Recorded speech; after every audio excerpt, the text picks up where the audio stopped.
Directiva del SUTEC, buenos días. Muy buenos días, Duber. Muy buenos días para la amable audiencia que sabemos cada 8 días se conectan para escuchar esta radiorevista. Un abrazo fraterno para todos los compañeros docentes del norte, del sur, de oriente, de la costa pacífica y, claro, por supuesto, un saludo para todas las organizaciones sociales, populares y estudiantiles que sabemos también escuchan su programa Pandora. Esperanza, entremos en materia. 8:37 de la mañana, hablemos de la sentencia de 200 de junio de 2024. ¿De qué se trata esta sentencia? Bueno, esta sentencia tiene un contexto muy específico porque sucede en la ciudad de Bogotá y sabemos que como capital y distrito capital pues tiene unas condiciones muy especiales en términos educativos, pero es necesario y consideramos necesario socializar esta sentencia por varias situaciones que en ella se presentan. Esta sentencia habla sobre el derecho de transporte escolar o al subsidio de transporte escolar como elemento clave para que un estudiante pueda acceder de manera efectiva al servicio educativo, ¿no?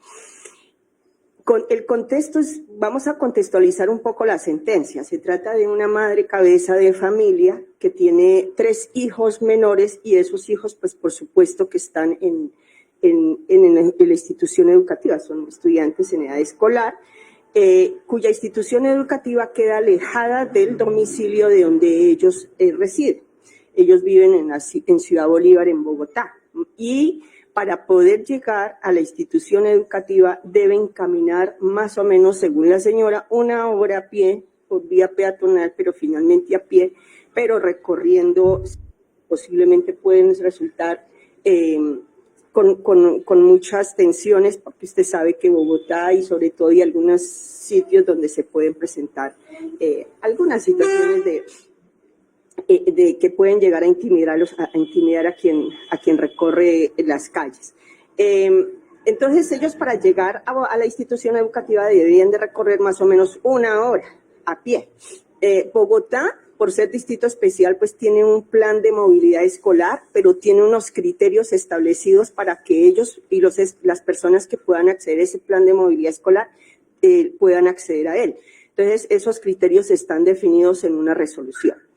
¿Ella qué hizo? Solicitó como madre cabeza de familia al ver que los hijos de ella no podían acceder al transporte o a un subsidio escolar, pues solicitó ayuda por medio de unos agentes a un centro de atención especial distrital especializado que existe en Bogotá, que le llaman el CADE, para la asignación de la ruta escolar o para que le ayudaran con el subsidio de transporte para sus 3 hijos.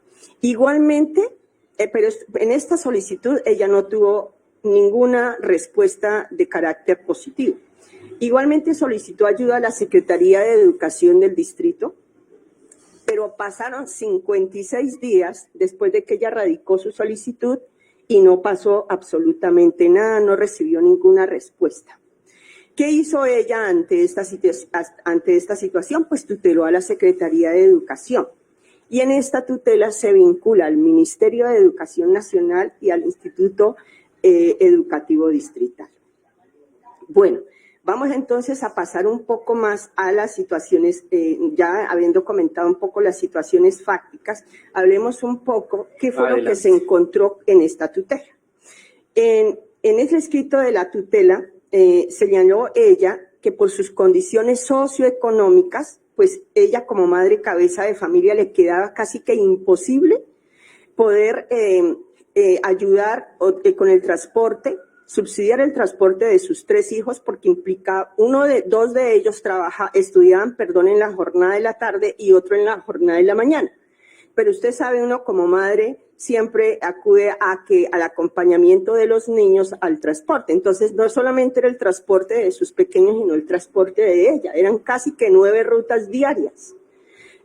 Pues, por supuesto, sus condiciones no le permitían cubrir esas rutas. ¿Cuál fue la respuesta de la Secretaría de Educación Distrital? Miren, les dijeron, pues como hay una resolución, se deben cumplir con 7 requisitos para que usted pueda acceder, todos sus hijos, a esas rutas de transporte o al subsidio.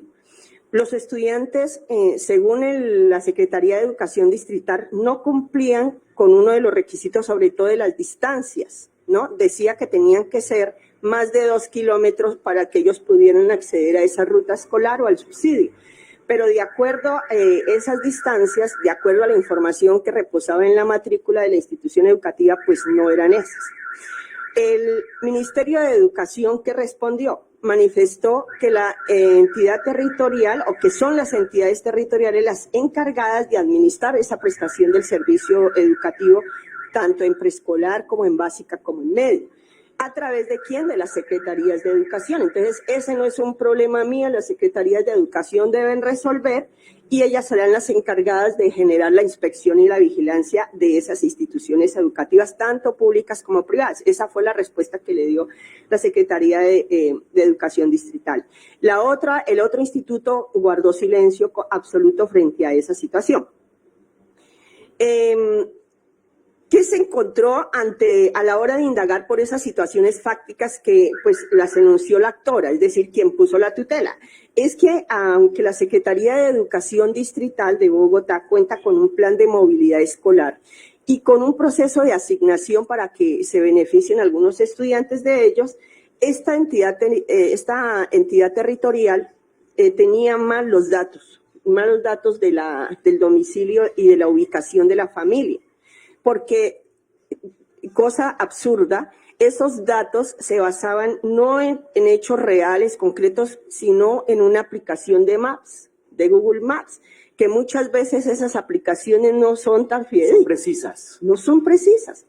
Entonces era imposible, pues la aplicación pudo haber dicho que ella tenía la distancia entre su casa y el colegio era de menos de 2 kilómetros, pero la realidad era otra, ¿no? Tenía un poco más de distancia, pero además todo el término del caminar de esos estudiantes hasta su casa, hasta la institución, pues eran las condiciones que rodeaban ese contexto de peligrosidad para ellos.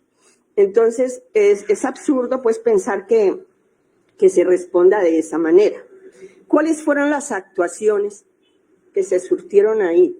¿Cuáles fueron las actuaciones? Hubo un juez de primera instancia que negó la petición de la señora, amparado en el criterio de que la Secretaría de Educación tenía unos criterios y que según el juez, que también se apegó a la plataforma, que la plataforma también decidía que bajo esos criterios la distancia que se encontraba el domicilio y la institución, pues no ayudaba para que ella pudiera acceder. Pero lo que hace el juez de primera instancia es que conmina que la Secretaría de Educación Distrital pues mire otras alternativas que no necesariamente sean las de bus escolar, ¿no? Eso hace el juez de primera instancia, pero es absurdo pues también que un juez pues se valga de una plataforma que finalmente, como lo decías tú, Uber, no es tan fidedigna en sus datos. La actora pues por supuesto impugna esta sentencia porque considera que se basa en condiciones no objetivas, sino subjetivas. El juez de segunda, se va para juez de segunda instancia. ¿Qué sucede ahí? Ahí ese juez de segunda instancia confirma esa decisión, lastimosamente la confirma y confirma la decisión de la primera instancia, basado en que y este es todavía más descabellado, considero yo, porque este juez de segunda instancia dice no solamente pues por lo de la aplicación del Google Maps, sino que dice que la educación es una corresponsabilidad y que en este caso la familia tiene que responder, eso es la madre, cabeza de familia, también tiene que responder por ese desplazamiento de esos chicos, ¿no? Que ella debe hacerse también responsable del traslado de esos niños o de las niñas al colegio, porque es una responsabilidad también que a ella le atañe. Eso, pues, por supuesto, que se sale de toda lógica, porque un juez que se supone debe amparar los derechos de menores, pues, responde de esa forma, ¿no? Pero además manifiesta que la resolución de impugnación, porque ella impugnó la de primera instancia, se tardó un tiempo considerable, lo que no permitió que el de segunda instancia pues también respondiera. Y se tardó un tiempo considerable, dado que supuestamente los empleados judiciales adscritos a ese juez de primera instancia no la tramitaron en el tiempo que debían tramitarla. O sea que también se demoraron, vulnerando por supuesto el derecho. Después de que debían haber resuelto eso en un mes, 2 meses, 8 meses para resolver, y mientras tanto la madre de familia y sus hijos, pues por supuesto, con los derechos vulnerados. ¿Qué dice la Corte en la parte de sus consideraciones? Dice, pues que si bien es claro que el Ministerio de Educación Nacional no está a cargo de la prestación de ese servicio de transporte escolar, porque eso le corresponde al distrito, a la Secretaría de Educación, dice que si bien no está a cargo de eso, de esos servicios educativos, dice, diseñados por los departamentos o por las secretarías de educación para hacer efectiva esa prestación del servicio, el ministerio sí debe y tiene una obligación de inspeccionar y de vigilar y de controlar respecto de exigir el cumplimiento de las normas y de las leyes y disposiciones propias del servicio público educativo. Es decir, el ministerio no se puede lavar las manos.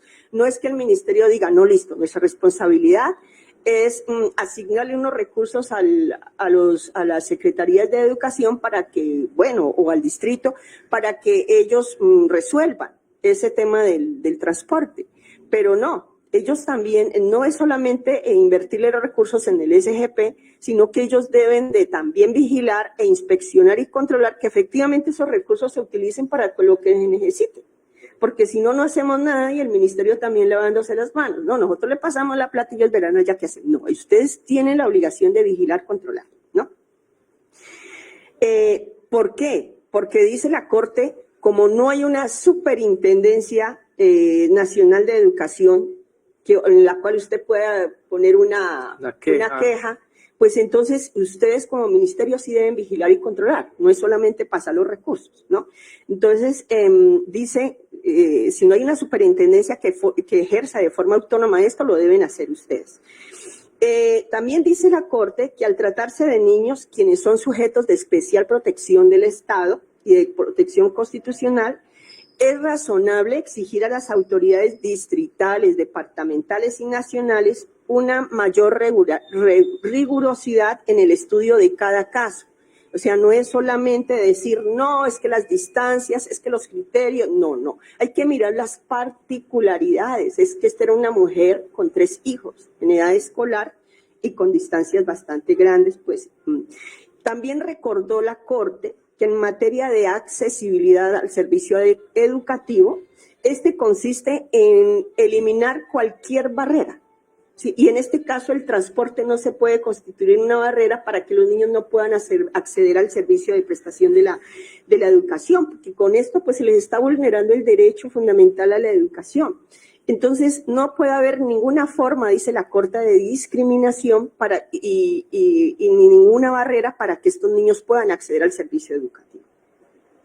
También dice la Corte que cuando el plantel educativo se ubique lejos del lugar de residencia de los estudiantes y existe la posibilidad de brindar un servicio de transporte para suplir pues esta deficiencia, no garantizarlo, dice la Corte, puede constituir un obstáculo para el acceso y la permanencia que pueden generar la deserción escolar. Entonces, pues por supuesto, si usted como madre ve que no le resuelve, que no tiene respuesta ante ninguna entidad y que ni los mismos jueces le amparan su derecho, pues le están vulnerando y esa madre tiene que tomar decisiones. Seguramente la decisión que tomó la madre, y fue la que tomó, fue finalmente cambiar de institución educativa a sus niños, ¿sí? Y eso lo vamos a hablar ahorita. Dice también la Corte que la mora, o sea, todo el trámite que tuvo en el tema de la impugnación de la tutela, en el trámite de tutela, incidió en la vulneración del derecho que estaba solicitando se amparara por parte de la actora de esta tutela. Mire, como se indicó en esa sentencia, después del fallo de primera instancia, que fue el 24 de agosto de 2022, la impugnación se formuló por la actora el 25 de abril de 2023. Ese trámite se demoró hasta abril de 2023. Es decir, se pasaron más de 8 meses, ¿sí? y esto no se resolvía, por lo que la sentencia, o sea, cuando llega esta sentencia a la Corte, ya la actora había resuelto su problema, porque entonces ya aquí se surte una figura que en derecho se habla de carencia actual del objeto por situación sobreviniente. Es decir, ya la Corte, pues cuando ya llegó a sus manos esta sentencia, que la Corte escoge las sentencias, pues ya la señora había resuelto eso, y ese es el llamado que hace la Corte, por la demora en efectiva tanto de las entidades de carácter distrital como de los mismos jueces que no ampararon y definitivamente se vulneró el derecho a la educación. La madre tuvo que resolver por otro lado y entonces ya la Corte se tuvo que, digamos, ya recogió ese caso cuando ya la situación ya se había, digamos, en este caso se había resuelto por parte del actor.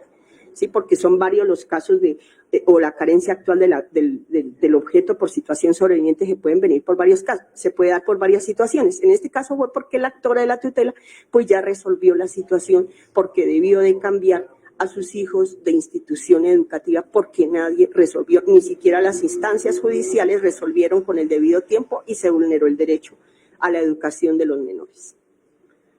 Esperanza, son las 8:53 de la mañana, también vamos con otro tema nacional. Gracias por esta claridad que seguramente va a ser muy ilustrativa para muchos padres de familia que hoy seguramente se encuentran identificadas con esta sentencia. Esperanza, ¿cuál es el concepto del Ministerio de Educación Nacional sobre los permisos sindicales? 8:53 de la mañana. Bueno, este fue un concepto que solicitó la Federación Colombiana de Trabajadores FECODE al Ministerio de Educación Nacional, pues para que en el marco de la normativa vigente, la normativa actual que es el decreto 720 de 2024, se actualice el concepto que tiene el mismo ministerio sobre lo que tiene que ver los permisos sindicales. En esa vía, compañeros, el concepto es bastante largo y entonces yo me voy a referir a lo que el concepto define que son los permisos sindicales para los docentes y los directivos docentes y educadores docentes. Este concepto, por supuesto, en esta parte, lo que tiene que ver con directivos docentes y docentes, desarrolla un marco normativo. En este caso es el decreto 1072 de 2015. ¿Qué dice en esa parte? Que las organizaciones sindicales de servidores públicos, incluyendo a los educadores, tienen derecho, pues por supuesto, a solicitar los permisos sindicales para las situaciones, y no solamente esos permisos sindicales deben ser para miembros de comités ejecutivos, sino también para directivos, y de juntas directivas, sino para miembros de comités ejecutivos, pero también para subdirectivas. Es interesante eso. Bueno, en este caso, eso ya se ha hecho realidad. También dice que si el permiso sindical fuese para un directivo docente puede también tener un permiso sindical, pero que se rige en el marco del decreto 1278-2002, su vacancia temporal la puede suplir la entidad territorial bajo la figura del encargo. Es decir, si un directivo docente pide un permiso sindical para desempeñar su función como sindicalista, esa vacancia que deje el directivo docente se puede suplir con un encargo y eso lo puede hacer el ente territorial. ¿Eso para qué? Pues para no afectar la prestación del servicio educativo y sobre todo en caso de los directivos docentes. En caso de docentes, también dice, la figura son los reemplazos temporales. O sea, si es el permiso es para un docente, la figura de los reemplazos temporales también están allí. Eso pues que con la misma situación de no afectar la prestación del servicio y dar continuidad a la actividad en la institución educativa. Pero también habla este concepto de una garantía constitucional del cual gozan los permisos sindicales en el marco de la Constitución Política y específicamente en el artículo 39 de la Constitución Política, que es la que consagra el derecho a la actividad sindical o a la asociación.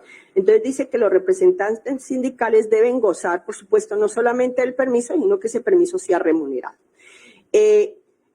La normatividad aplicable a estos permisos sindicales están el decreto 3020, que habla o reafirma la obligación de las entidades públicas de garantizar estos permisos sindicales. Está el decreto 1075-2015, que habla de que las entidades territoriales certificadas en educación tienen autonomía para generar esas vacantes cuando hay un permiso sindical.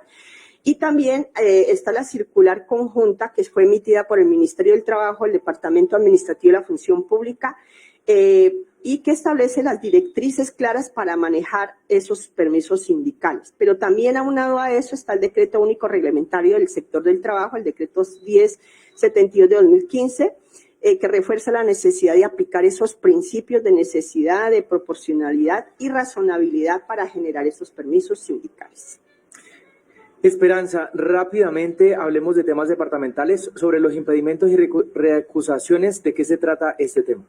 Bueno, es necesario que quienes hoy tengan situaciones que hayan generado mal ambiente laboral, estoy en este caso refiriéndome a los docentes 1278, que son materia de evaluación de desempeño al final del año, miren bien un concepto que es el 013261, vuelvo y repito, concepto 013261 de 2023 del Departamento Administrativo de la Función Pública.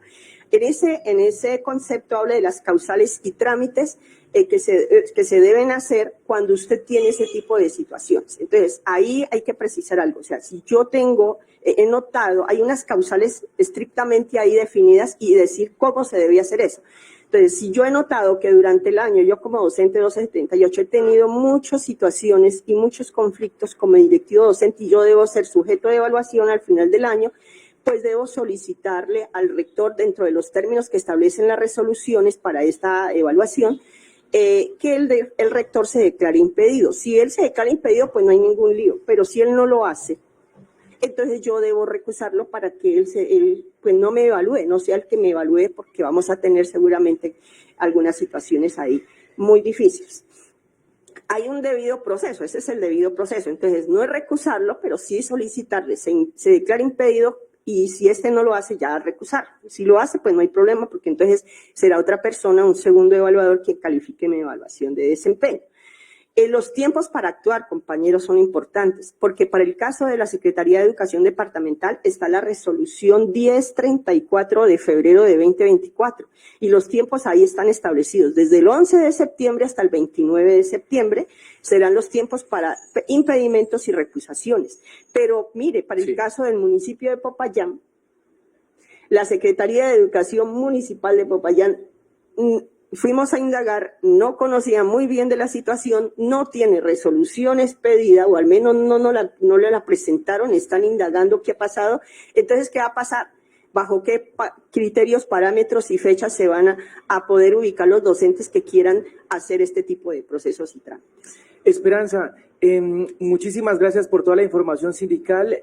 Sí, rápidamente, y con esto nos despedimos la agenda brevemente, y con ustedes nos vemos el próximo sábado. Listo, tendremos reunión de Junta Directiva Departamental el próximo lunes 9 de septiembre, también reunión del equipo jurídico también el próximo miércoles 11, y reunión en Puerto Tejada de los municipios de Padilla, Villarrica y Puerto Tejada, por supuesto, tanto de los docentes como de los pensionados que tienen punto de atención en materia de salud en Puerto Tejada.